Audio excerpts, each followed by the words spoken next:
Your Graces, I have to tell you in all seriousness that this land of ours is in the shit. Deep fucking shit. Don't you agree? I might not have put it as eloquently as you, Hanush, but I've been driven out of my own castle, so I'm hardly going to disagree. Indeed. But Pirkstein is yours for as long as you need it.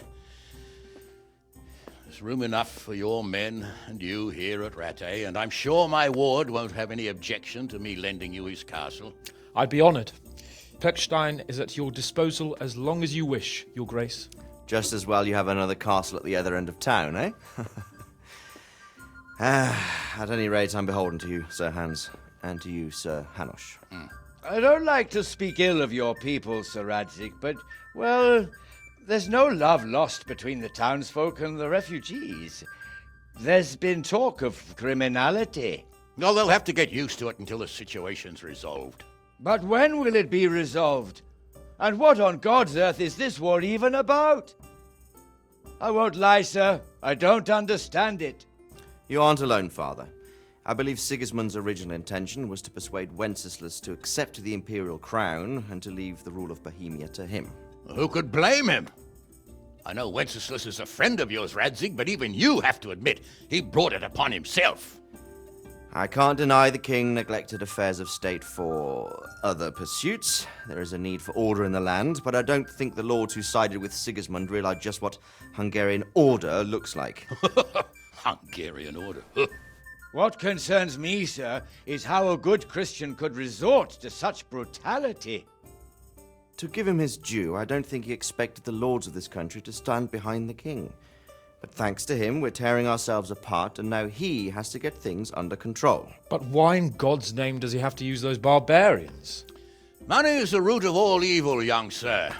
Wars are costly, and this one has dragged on for a year. Sigismund ran out of coin for knights, so he recruited those whore sons that settled in Hungary. The less he pays, the more they make up for it with plunder. That's why he attacked us. He was after our silver. What are you doing? You've no business here. Clear off. Wait, it's Henry. Henry, who disappeared after I clearly ordered him to remain at Taumburg. I'm sorry, sir, but I had to bury my parents. Had to? Do you think you were the only man who lost someone there? But the others listened to their lord. And it wasn't just your own life you nearly threw away. So Robard and his men risked theirs to save you. I'm sorry, but I had to. Oh, there you go. When you have to, Radzig. Your father was a remarkable man, and your mother, she was remarkable too. They deserved a Christian burial. Did you manage that at least? No. I was attacked by thieves. I wouldn't be here now if it wasn't for that girl. Girl? The miller's daughter, Teresa. The miller's daughter saved you from the footpads? Well, there's a tale to tell your children. I owe her my life. She distracted them and then brought me to Rattay. But without Sir Robard, we'd both be dead. Oh, that's what I call a good woman. Hang on to that one, lad. Still, it's a great shame your parents are buried in unconsecrated ground. That means purgatory for them. Be quiet, Friar. I didn't invite you here to eat me out of house and home and deliver a sermon while you were doing it. If you're so concerned, Father, maybe you should save the innocent souls of these fine Christians yourself.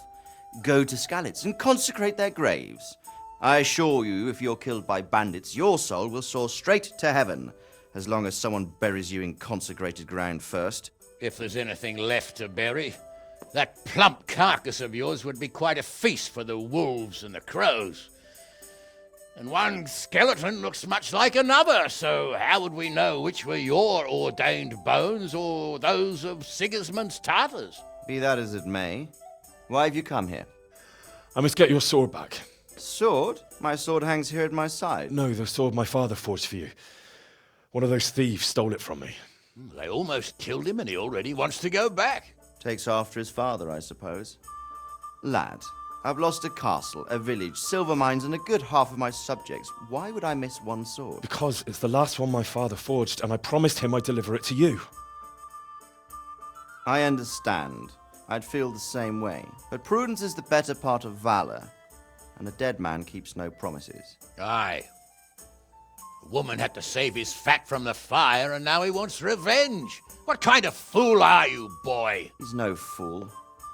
Henry, you have courage, but you need training, arms, a horse. Or do you mean to beat this thief at dice? No, sir. Please, take me into your service and give me the chance to learn these things. The gall of him. Fled from the enemy, disobeyed your orders, duped Sir Divish, lost your sword, put Sir Robard in danger with his actions, and now he wants a promotion. Sir Capon's right. What you say is certainly true, except for fleeing the enemy. You would have run as well. Believe me.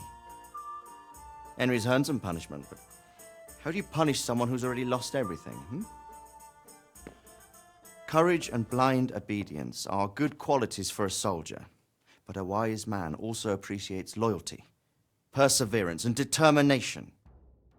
Besides, that was a fine sword that his father made. If he thinks he can get it back, I won't turn it down.